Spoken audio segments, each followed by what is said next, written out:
This podcast, Strange, Rare, and Peculiar, is for kind of those in the know about homeopathy, deepening your knowledge, bringing you more information about what you need to know, and maybe what you can leave aside about homeopathy. Homeo what? Homeo what?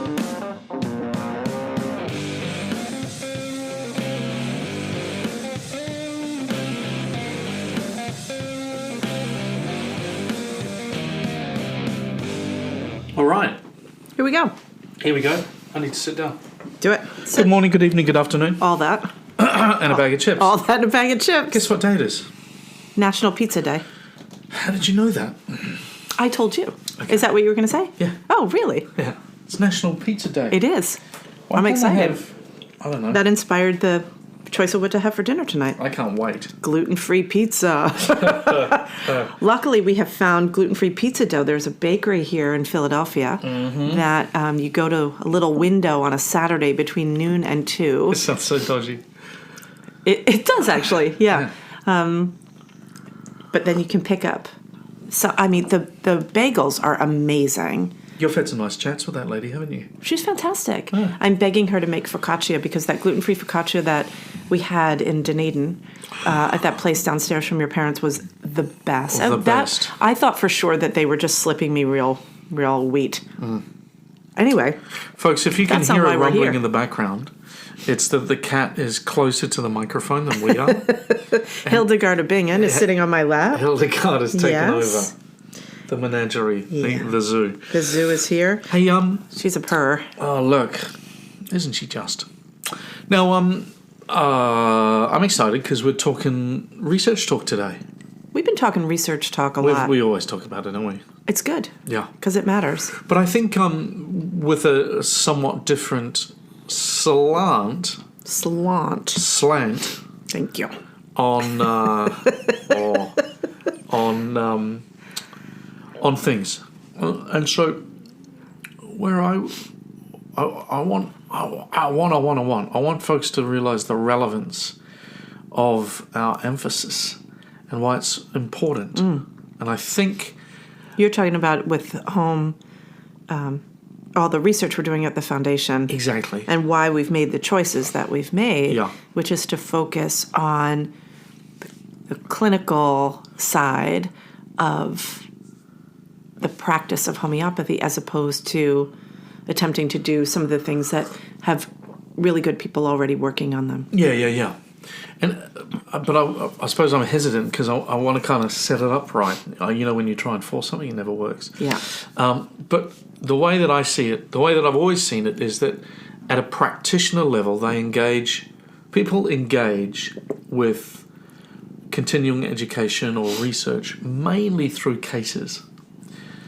And I have, at some point, and I did it. I used to, go to conferences and stand up and teach about this case. And, Yeah, same. Aren't I clever? Flogging that. Oh my God! And somehow I want to gently say today, or part of the thing I want to say today is that is it's the worst science imaginable. And I don't mean it to be critical, and I don't mean it to be, to dissuade people from talking about their cases, because actually cases are a great way to learn materia medica and remedies and stuff like that for students in particular. And case management. And case management, exactly. Which is often left out of case presentations on the conference circuit. Oh my God, absolutely. It's like hard I to gave teach. that remedy and I cured and they levitated. And because it's always seemed to me, not always, but just in the last decade or two, seemed to me much more obvious that I've never had a case. I did a piece of research once, and it was kind of a quick and dirty piece of research for myself, but I had a sniff of an idea and I just went for it. And I looked at 6 years worth of cases, and in those 6 years worth of cases, I realized 92% of my clients were seeing other practitioners or getting other therapies or treatments. Right. And of course, I just, the penny dropped. And I went, oh, are you kidding? And here I am saying, here's this situation, I did this, and I got that result. And you can't say that to a scientist. Right. Because there's so much background white noise and other It's really impinging factors in that in that healing response, in that clinical response. That there's a response, there's no doubt, doesn't matter. But I suppose if your question is, what happened to get that response? And you're saying, oh, it's me, it was my homeopathy. Well, actually, I don't believe you can do that. Mm-hmm. And I've only found one example. And then I did some literature trawling, and I only found one article written by one homeopath that acknowledged that there was other background white noise in their case. Do you know who it was? Who? Amy Rothenberg. Ah. Yeah. Brilliant. And I went, love you. Yeah. Totally. Well, that makes brilliant. sense because she's a naturopath, so she'd smell it from a mile away. That's great. So I wanted to say that, but then I also wanted to say that actually in high end integrative and complementary medicine journals, they do accept case reports. Yeah. But the case reports they accept have to meet standards. Right. And they are pretty grueling. And so, you've got to go through a bunch of hoops and demonstrate that this case met these standards, and therefore we can say that blah blah blah. And so I think that's awkward for us. I mean, that's the first thing, or just it's a challenge for us because we love the case, and yet cases are not are anecdotal at best in the world of science. Yeah. And then there's the other phenomena, and that is in the world of science and how it meets homeopathy, and from especially the research perspective. Then you've got this overemphasis, and I do believe it's an overemphasis still on mechanism of action and clinical trials, and then to the point that I really wanted to make, and that is that means that we are bottom heavy and with very little at the top of the evidence hierarchy in homeopathy. Right. We have millions and millions and millions of cure cases. It's so interesting. This is going in a slightly different direction than I thought based on what we talked about, and I really like it. Which actually, we say that at the beginning of every podcast. Wait, this is different than I thought it was going to be, but it's good. Okay, so you're talking about a couple of things, and I appreciate this desire to get community to sort of get our community in homeopathy to understand the way in which we can and should, well, if our goal is, legitimacy in the medical field, which I believe would offer us the capacity to do our work better and to do our work in conjunction with other providers, which I actually think is important because sometimes we are working with clients and we're a bit on the DL, and especially with their medical providers, and at the end of the day, I think sometimes in cases there's this tendency to ignore other inputs if we've got a win, and to blame other inputs if we have a loss. Totally. Right? Yeah. Wasn't me. Yeah, I didn't do that. And I think it's if we are working as a part of a team with the other providers and sharing information, I think we can get further because we can then ask the questions around, especially if it's integrative providers. So I'll give an example. Yeah. When students are often asking, sort of what modalities play well with homeopathy and which don't. And one of the things that often comes up is a question around acupuncture. Yeah. Because acupuncture that is done well is basically doing what a homeopath is doing. So, you get one of those, really highly skilled acupuncturists who, looks at the tongue, takes the pulses, surveys the situation, and puts, 1 or 2 needles in. Right? That's kind of a minimum dose approach. Then you've got the pincushion, acupuncture. Uh-huh. But if you're doing homeopathy and that sort of high-level acupuncture,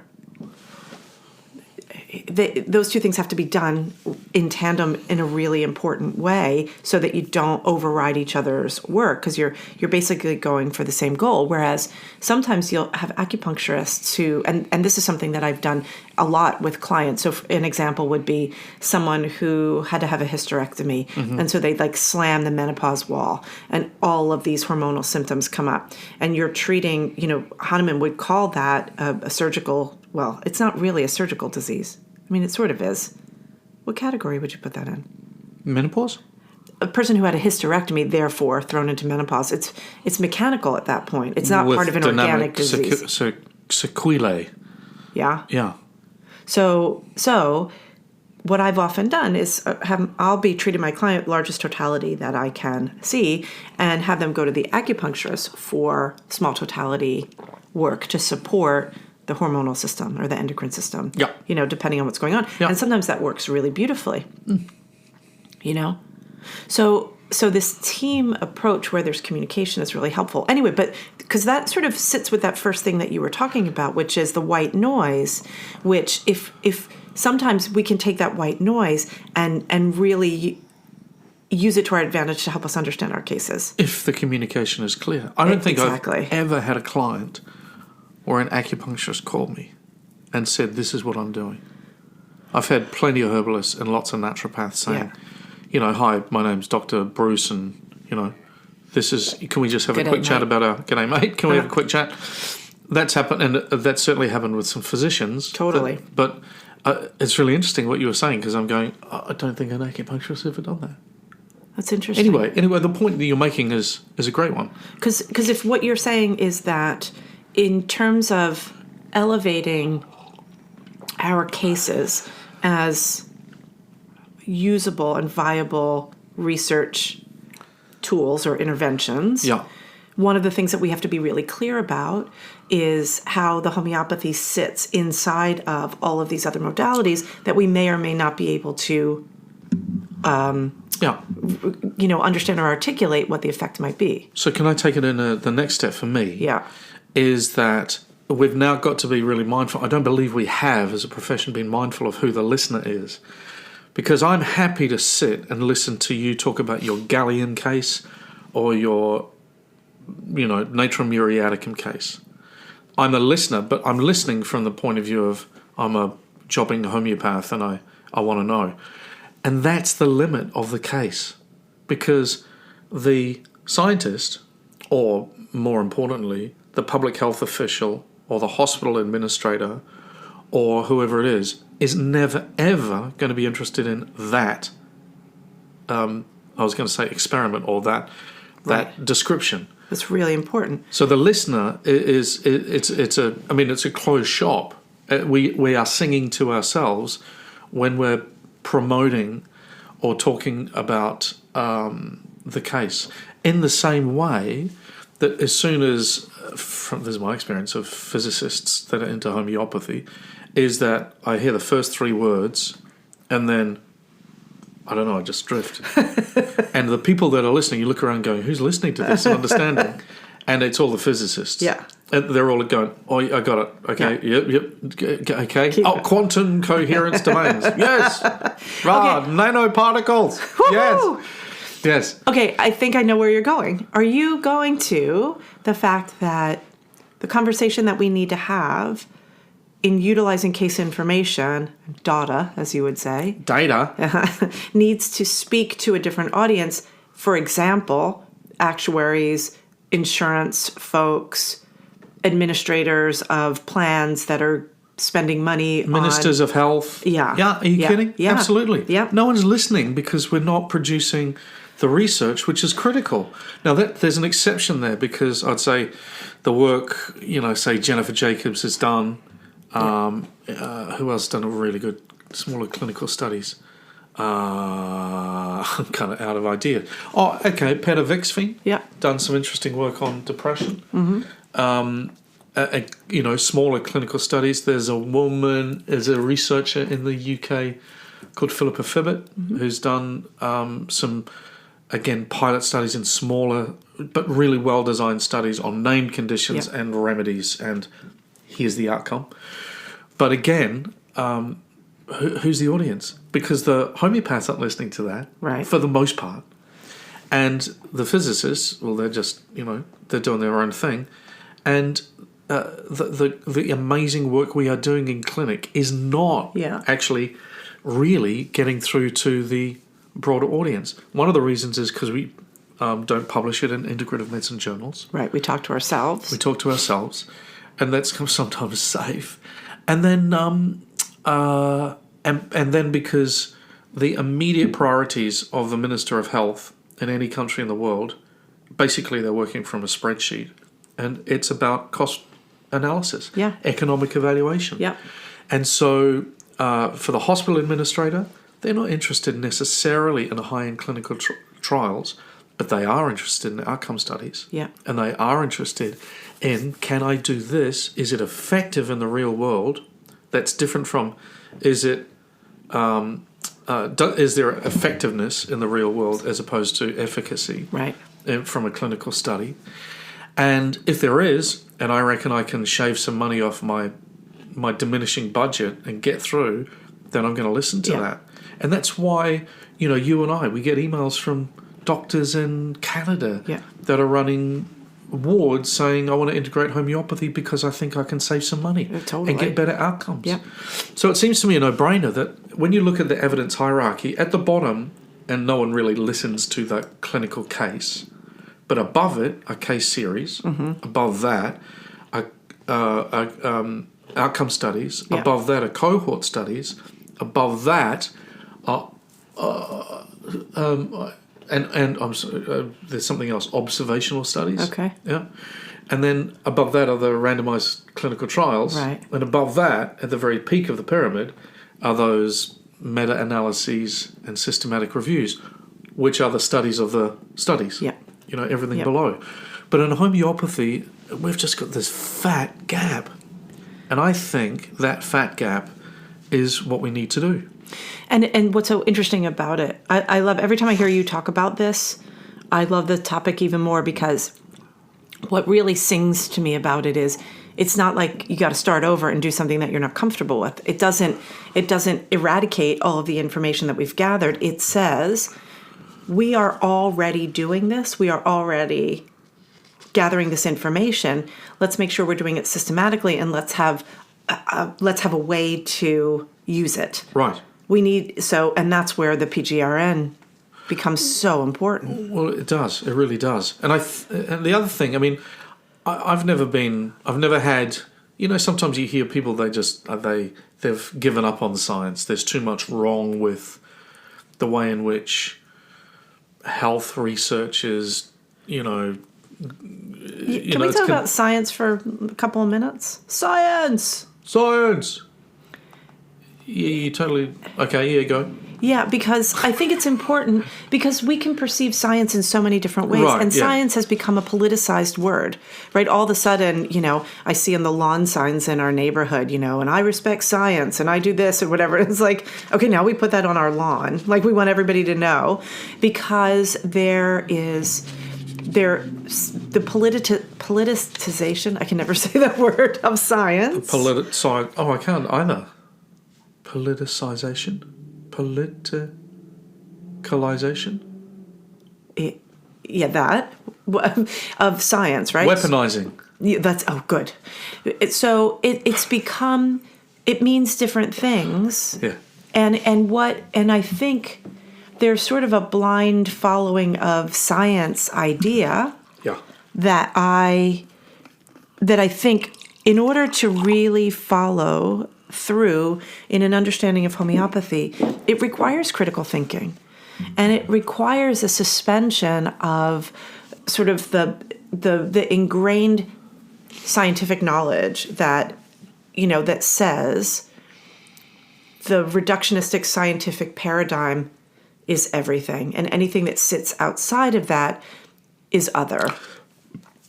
I love where you're going. And I totally agree. Because I think, this is something that I imagine that at certain points in my homeopathy life, I might have pushed back on trying to become a part of the establishment, because it felt as if that was leaving behind some of the core principles of how, what homeopathy is to us who practice at this, level of helping people reach their aphorism 9, Completely. highest potential. Yeah. Right. And then there was this way in which I think for those of us who have been around longer than, say, 15 years, it still feels like recent memory that we were kind of other, that the world at large, well, some countries, but, here, especially here in America, if you said you were a homeopath, it was like, okay, whatever, right? And, and let's move on. Whereas now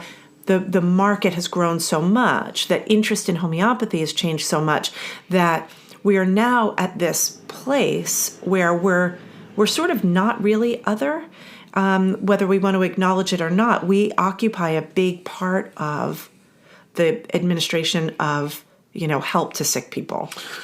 Can I tell you a story? Sure. Do you remember when Kim was here? Kimalia, yeah. And Julian? Yeah. And we went downtown? Yes. And you didn't come for the first part, but you came for the second one. But in that first, where we set up in the park and just started interviewing people so that walked just for by. clarity, so what Alastair is talking about is there is this movie being made about, that I think the working title is Introducing Homeopathy, and they were doing some filming here in Philadelphia last summer. They've been actually traveling around the world, or well, at least around the country. I think they've left America to do this work, but to film, to really tell the story of homeopathy. Anyway, so go ahead. Yeah. So, it was just people walking towards us. I would be interviewed. Do you know what homeopathy is? It was usually the question. Yeah. And, the usual bewilderment and like, what? And then, and it wasn't 3% or 5% like it normally is. Because I have actually got students to go and do that at the supermarket. Oh, really? Mainly in Australia. How many people know about homeopathy? We reckon 3 or 5%. But it was more than that. And every now and again, someone would say, you guys, you do it's natural and you match stuff and... Wow. And am I on the money? And there was enough people going, oh, there's a glint of possibility. Now, there was a whole lot of people that were much more interested in Mr. Softy, and right, knew the what that Mr. Softy was. truck was there.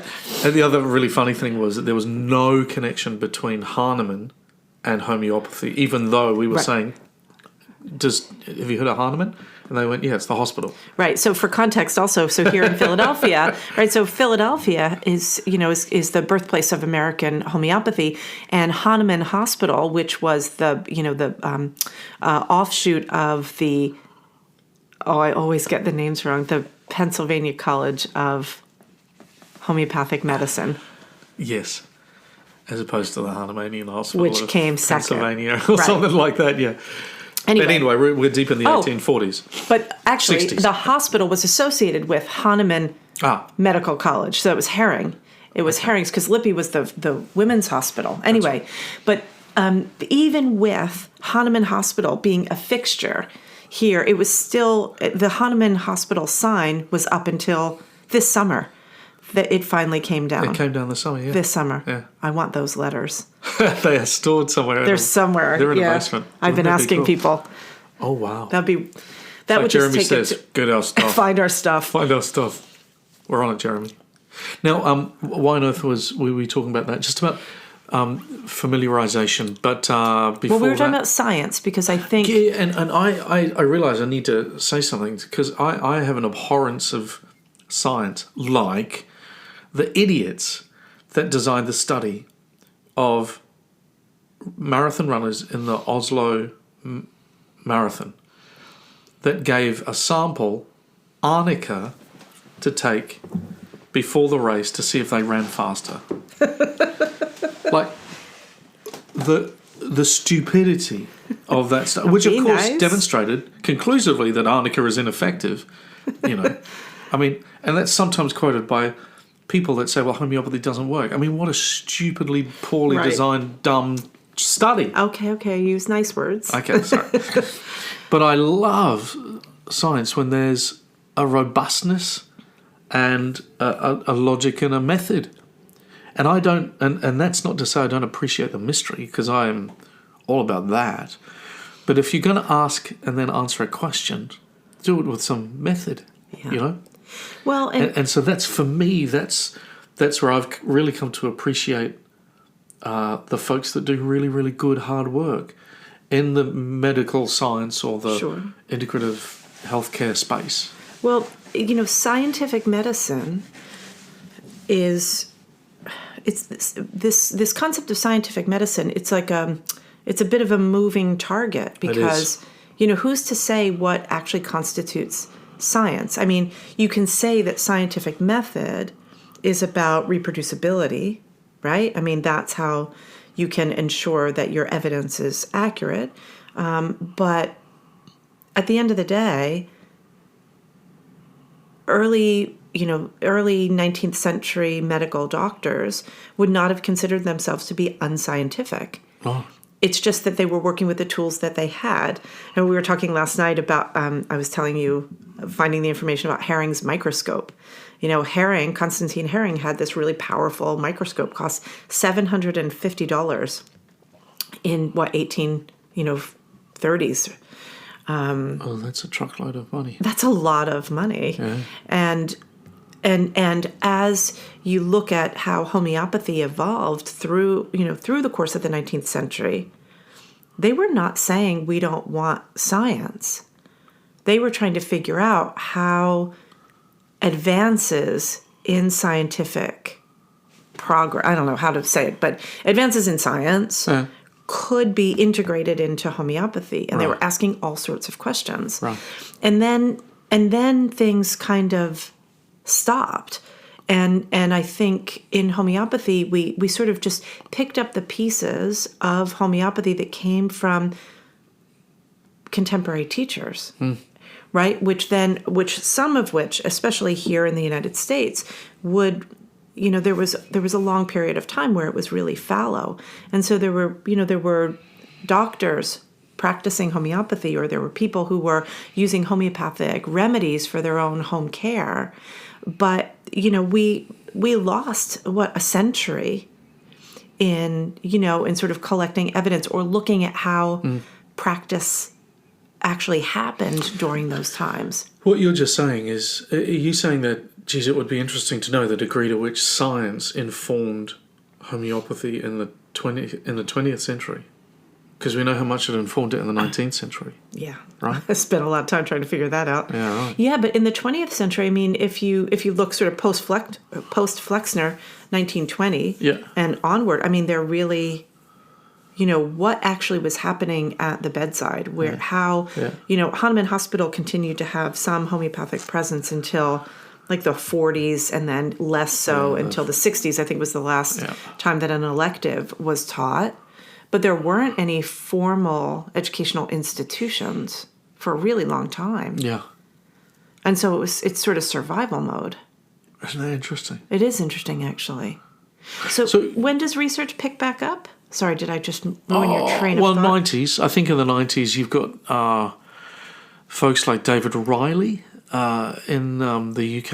Is he Scotland? I think he's this Glasgow Homeopathic Hospital doing the allergic rhinitis studies. Mm-hmm.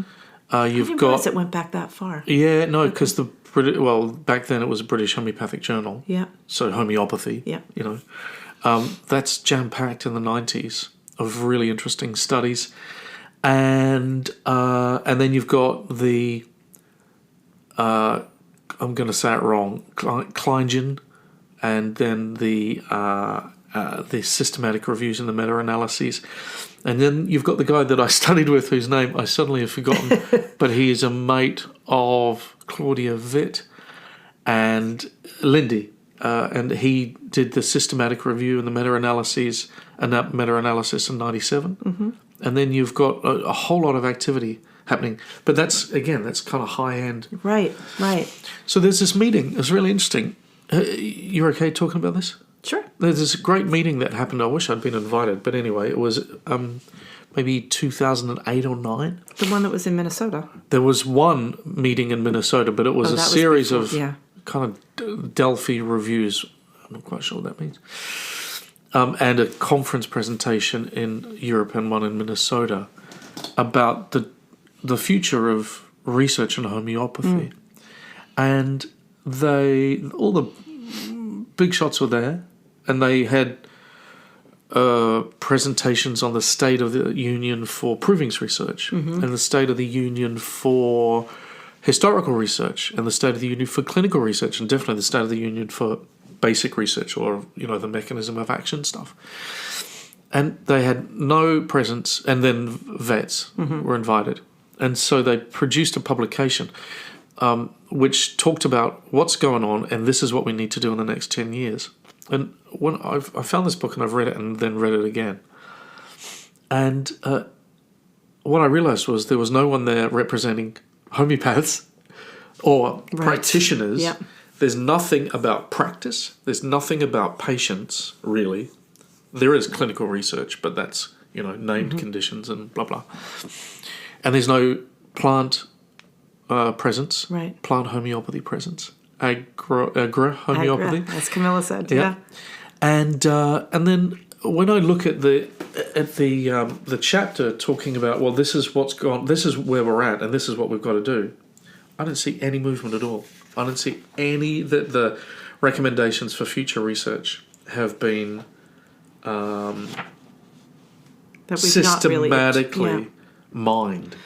And that's what a strategy is. Yeah. You meet, you create a plan, and then you review and reflect on how are we doing. Yep. It's not happened. It's so interesting. Well, it is now. Yeah, well, it is. And I don't mean to be too harsh about it, but because I'm noticing just on the page I opened, we need case studies, we need case series, we need MyMop and MyCore and VAS to be used as measurement tools. No, we do that. Yeah. But in a way, do you understand what I'm saying? It's like, oh, come on, where did this energy go?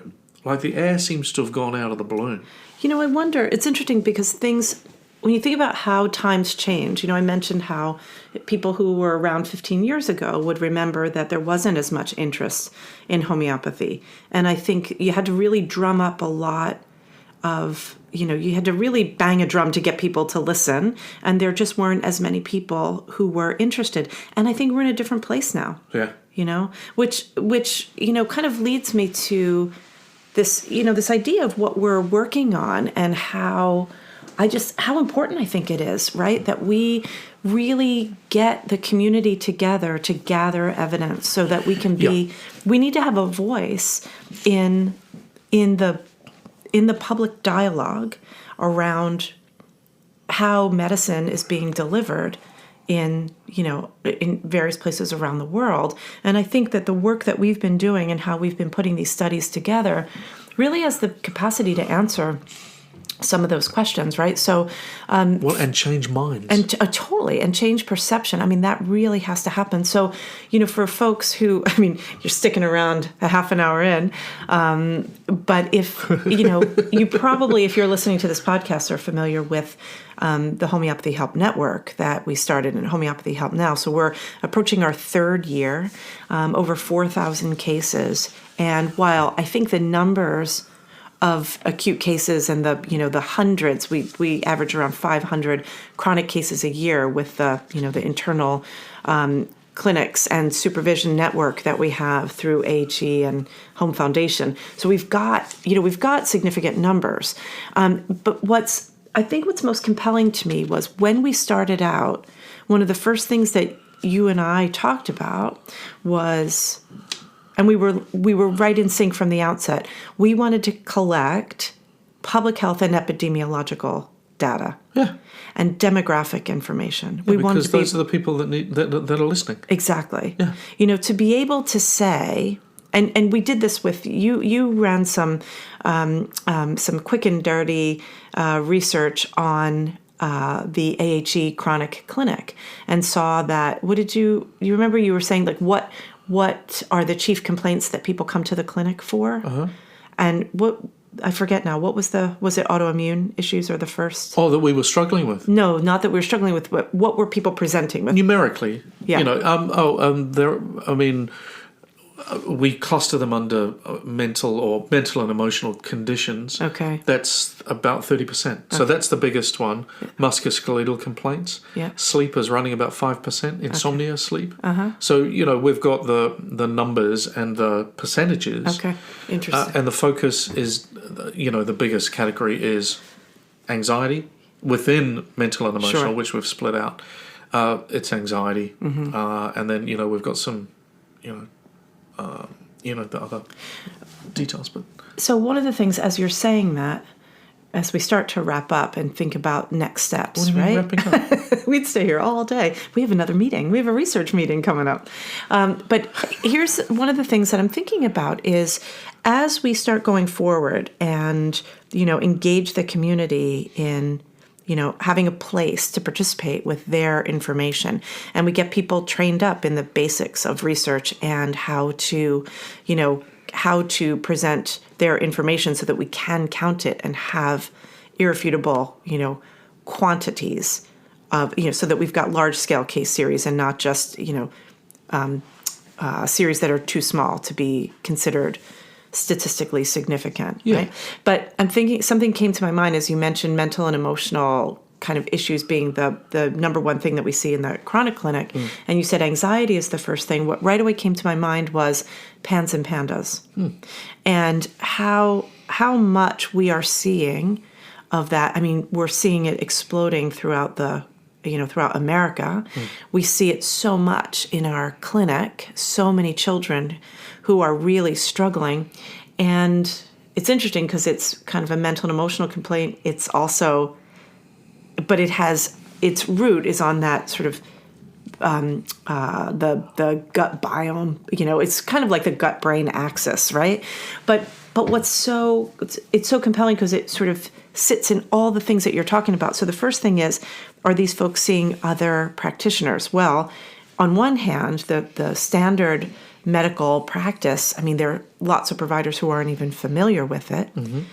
It hasn't yet been categorized appropriately in the allopathic system, right? Because everything is based on the sort of organ system that is affected. So, like, where do they go? And I've asked some of my, medical friends about this, and they're kind of like, I don't know, do they go to see a neurologist? Do they see a gastroenterologist? Is it a psych thing? Mostly it's treated by psych people with antibiotics, right?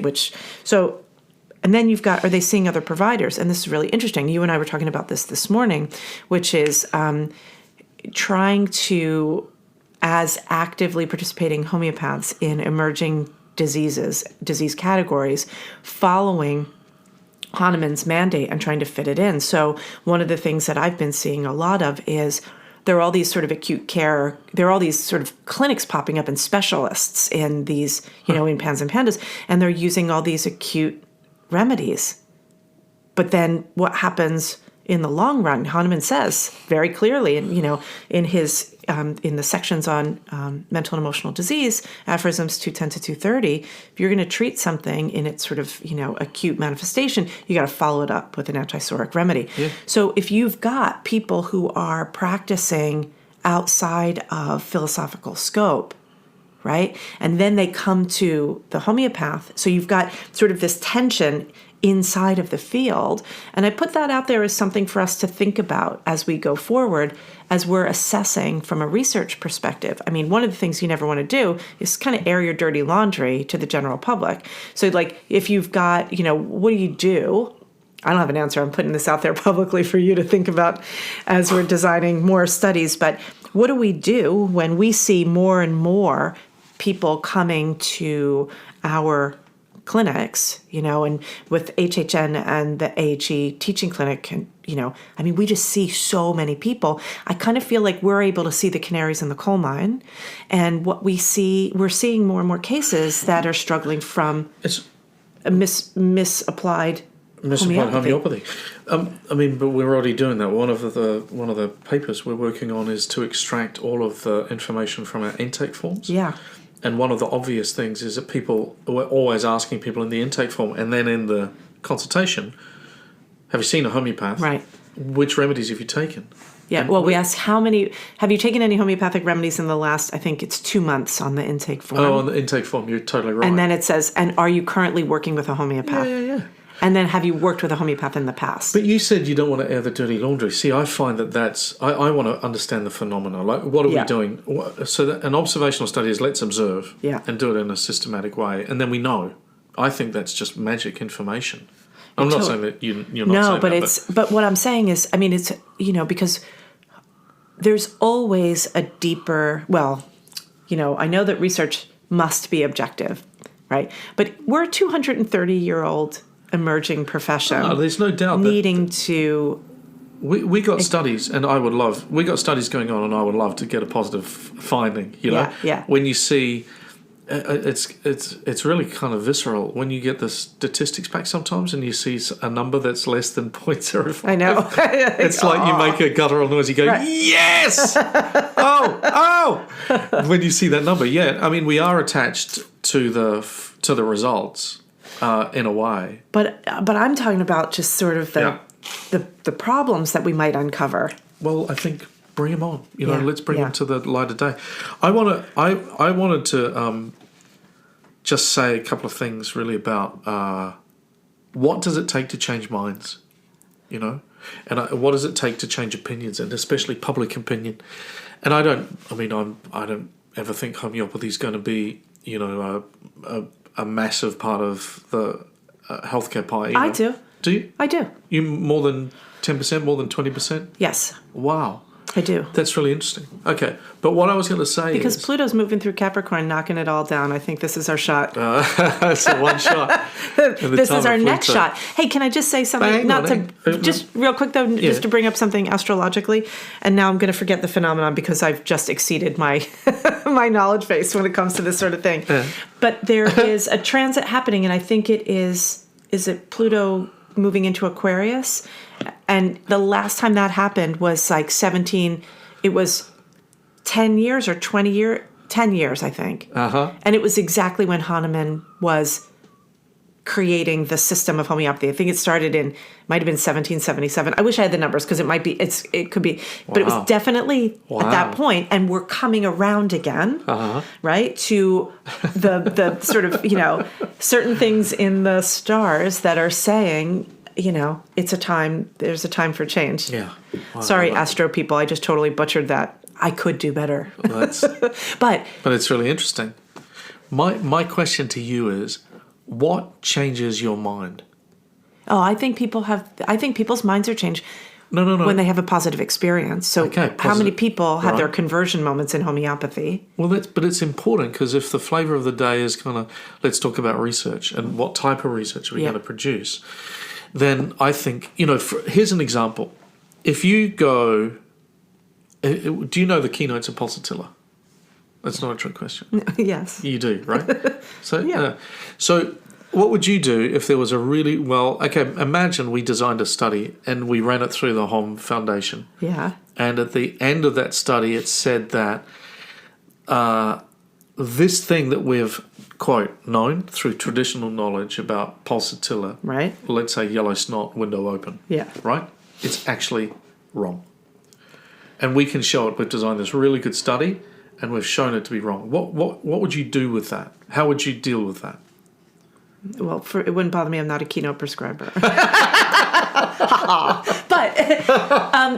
no, it's interesting. Do you understand what I'm saying? Well, there was that study, or there was that reproving of lycopodium, and nobody had symptoms aggravation of 4 to 8. That's the exact example. Now, it was a retrospective study. Okay. And for that, and folks, it was a very cool piece of research.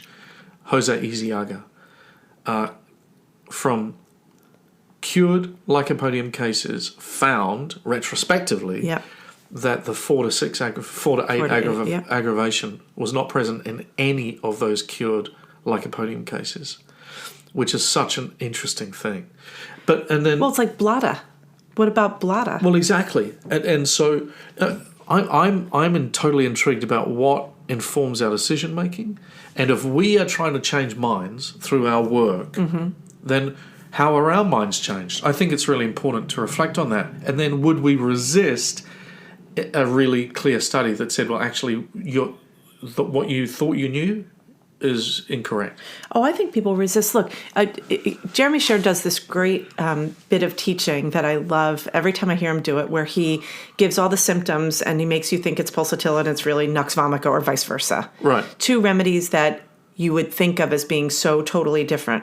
When in reality, if you are only learning remedies by the keynotes and their quote unquote essences, you're going to miss 7/8 of possibility. Look, it's like, I just taught phosphorus this week, and it's one of my favorite remedies to teach.